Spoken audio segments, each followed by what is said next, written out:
이 다니엘의 예언은 역사의 어떤 시점에 일어난 일을 구체적으로 예언합니다. 그것 중에 우리가 분명히 아는 것도 있고 우리가 알기 힘든 것도 있습니다. 그렇지만 오늘 나온 이 남방왕, 북방왕에 대한 이 이야기는 그 시대뿐 아니라 모든 시대에 있는 일반 나라들이 서로 싸우고 권력을 잡고 하는 그 과정을 말합니다. 우리 시대에도 미국과 또 중국, 러시아 이런 그 경쟁 관계에 있는 여러 나라들의 역학 관계가 있습니다. 그런데 그런 그 여러 나라들의 군비 경쟁과 싸움 가운데서 하나님의 교회, 우리는 하나님을 경배하며 우리의 정체성을 지키며 나아갑니다. 다니엘은 이스라엘 백성이 바벨론으로 포로 잡혀간 그 시기에 포로기에 하나님께서 다니엘에게 계시를 줬는데 그 여러 나라들이 일어나고 멸망하는 이야기를 합니다. 다니엘서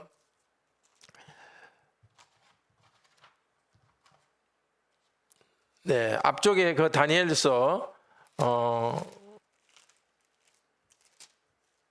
2장에서 바벨론의 느부갓네살 왕이 꿈에 신상을 보았는데 그 신상의 머리 부분은 금이고 가슴 부분은 은이고 또 허리 부분은 동이고 마지막 발 부분은 쇠로 된 신상입니다. 그 신상의 네 가지는 상징적입니다. 금은 바빌론을 말하고 은 부분은 메데파사를 말하고 동은 헬라를 말하고 마지막 발에 있는 쇠는 로마를 말합니다. 이 네 나라가 연속적으로 일어나고 망하는 일이 있었습니다. 그런데 그 과정에서 두 번째 메데파사가 일어나는 이야기를 11장 1절에서 말합니다. 메데 사람 다리오 원년. 메데파사인데 이 다리오는 메데파사 왕의 고레소의 삼촌으로 보는 사람도 있고 고레소의 다른 이름이기도 합니다. 메데파사 왕 다리오, 즉 고레소 왕의 통치기에 있었던 일을 11절에서 이야기합니다. 이 다리오 고레스 왕은 바벨론을 멸망시키고 세계를 지배하면서 하나님의 백성을 바벨론 메데파사로부터 본국으로 돌아오게 했습니다. 그런데 그 나라를 공격하고 넘어뜨리고 새로 건국된 나라가 헬라입니다. 그리스 지역에서 한 능력 있는 왕이 일어날 것입니다. 그가 알렉산더입니다. 주전 336년에 그리스 그리고 마케도니아를 중심으로 해서 굳건한 나라가 돼서 세계를 지배합니다. 그는 동쪽으로 터키, 심지어 인디아, 또 남쪽으로 이집트까지를 정복하는 큰 나라를 세웠습니다.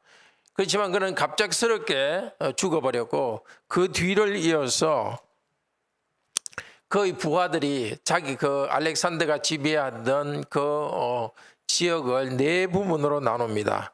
마케도니아와 헬라 지역, 그리고 터키 지역, 세 번째는 이스라엘 북쪽의 시리아 지역, 네 번째는 남쪽의 이집트 지역, 네 나라로 나누어집니다.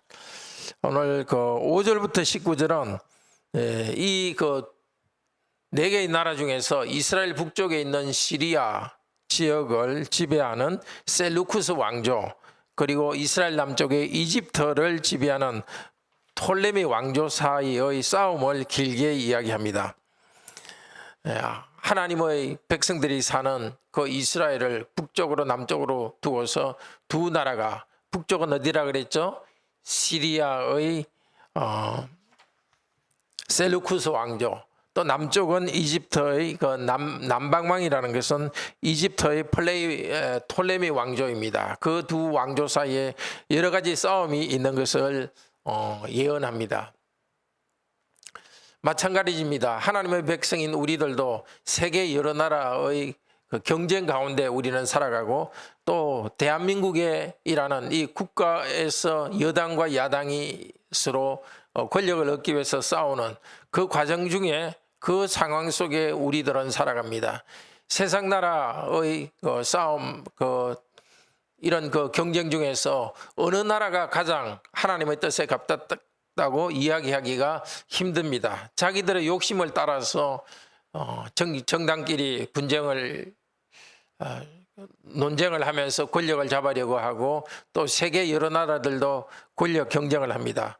우리는 그 가운데서 하나님의 백성으로서 세상에 참여하기도 하면서 그러나 세상과는 구분된 거룩한 삶을 살아가야 되겠습니다. 20절부터 끝까지는 시리아의 셀루쿠스 왕조의 안티오쿠스 4세 에피파네스라는 이 사람에 대해서, 이 왕에 대해서 주로 이야기합니다. 안티오쿠스 4세 에피파네스는 이집트를 침략합니다. 20절에서 28절에 나옵니다. 1차로 그는 이집트에 침략해서 들어갔다가 이집트에게 이기지 못하고 다시 북쪽 시리아로 가면서 이스라엘 하나님의 백성들이 예배하던 예루살렘을 공격하여서 성전의 보물들을 약탈해가고 하나님 백성들을 죽입니다. 그리고 21절, 29절에서 32절은 이 안티오쿠스 4세가 2차로 이집트를 점령하고 이집트를 공격했다가 실패하여 돌아가면서 분노 가운데서 하나님의 성전을 약탈하는 이야기입니다. 성전을 더럽히고 매일 드리는 제사를 폐했다고 합니다. 그는 하나님의 성전의 제단 위에 돼지를 잡아서 제사를 드리면서 성전을 더럽게 했습니다. 그리고 하나님의 성전에 제우스 신전을 세웠습니다. 제우스 신상을 세웠습니다. 거기에 대해서 하나님의 백성들은 32절에서 말하는데 오직 자기의 하나님을 아는 백성은 강하여 용맹을 떨치리라. 이 예언대로 예루살렘에서 마따디아와 그의 아들 마카비의 지도 아래에서 하나님의 백성은 반란을 일으켰습니다. 시리아의 반란을 일으켰습니다. 주전 168년입니다. 마침내 그들은 시리아와 싸워서 이기고 주전 165년에 성전을 새롭게 했습니다. 이 일을 한 그 그룹들을 하시딤이라고 합니다. 35절은 지혜로운 자들의 연단은 마지막 때까지 이를 것이라고 합니다. 성전이 더럽게 되고 성도들이 고난 가운데 연단받는 것은 하나님의 백성이 계속 경험할 것입니다. 예수님께서는 마태복음 24장 15절 16절에서 이 다니엘서 11장의 예언을 염두에 두고서 이렇게 말씀하셨습니다. 다니엘의 말한 바 멸망의 가정한 것이 거룩한 곳에 선 것을 보거든 그때 유대에 있는 자들은 산으로 피하라.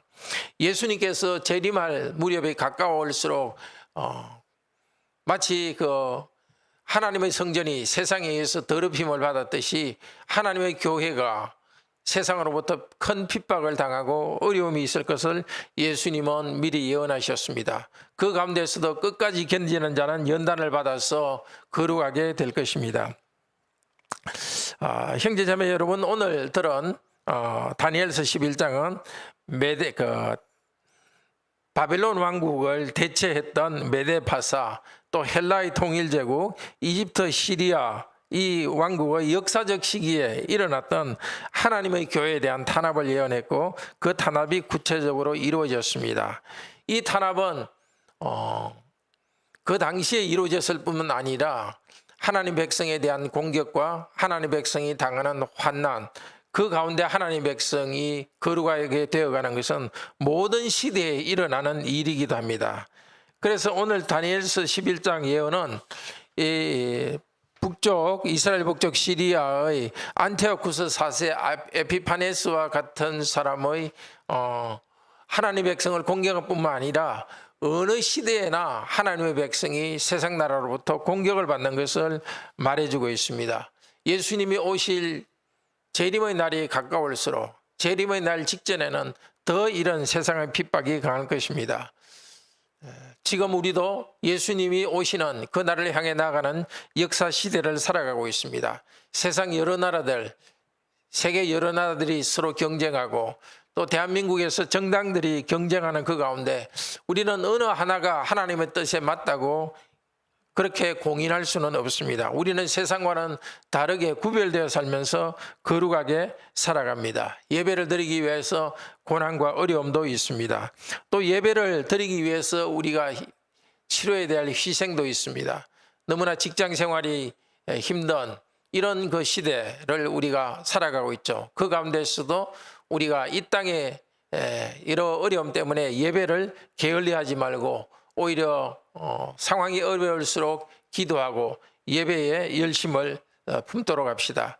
그런데 우리에게는 바깥에서 오는 핍박보다도 더 무서운 것이 우리 안에 있는 탐욕의 우상입니다.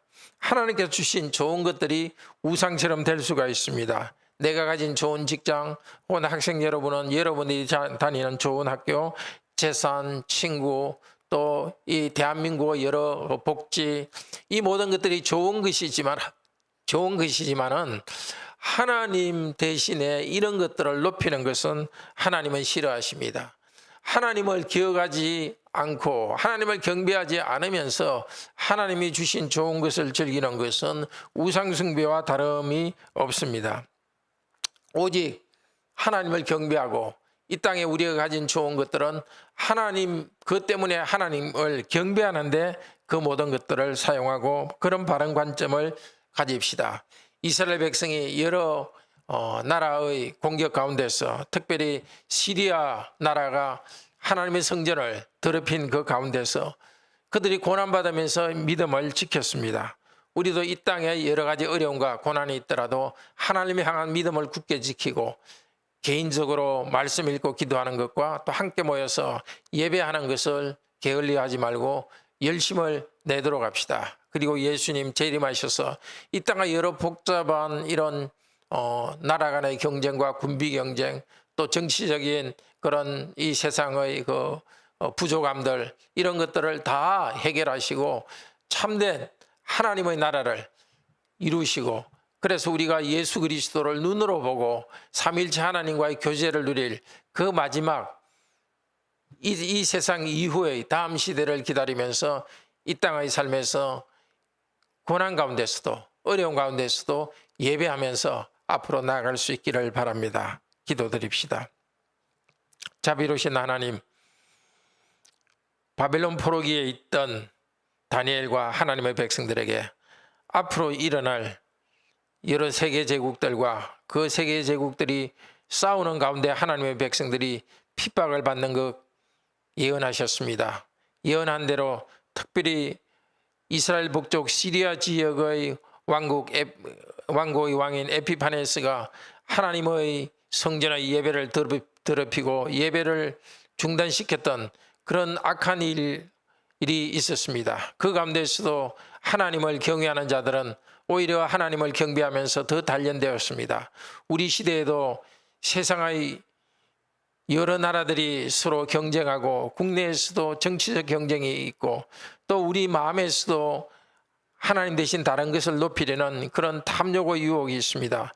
이 모든 것 가운데 삼위일체 하나님 우리를 지켜주셔서, 우리와 같이 계신 성령님 우리를 지켜주셔서 오직 하나님만을 예배하면서 이 땅 살아갈 때도 우리의 모든 삶에서도 하나님을 중심으로 높이면서 경배하는 삶을 살아가도록 은혜를 베풀어 주소서. 우리 성도들 가운데 경제적 어려움과 건강의 어려움이 있는 성도들, 여러 가지 또 갈등 가운데 살아가는 성도들 주께서 복 내려주시고 힘을 주셔서 이 모든 어려움 가운데서 오히려 그 삶이 연단되어 가도록 은혜를 베풀어 주소서. 어려운 가운데 주님께 부르짖게 하시고 우리 주님께서 어려운 가운데 견디고 나아가는 새로운 힘을 공급하여 주시옵소서. 영광 받으실 하나님, 오늘 하루도 저희들이 말씀과 기도로 하루를 시작하고 주의 말씀과 기도의 인도를 받아서 세상 가운데 소금으로 빛으로 살아가도록 지도하여 주시옵소서. 살아계신 우리 주 예수 그리스도의 이름으로 기도드립니다. 아멘. 은혜로운 기도 시간 되기를 축복합니다.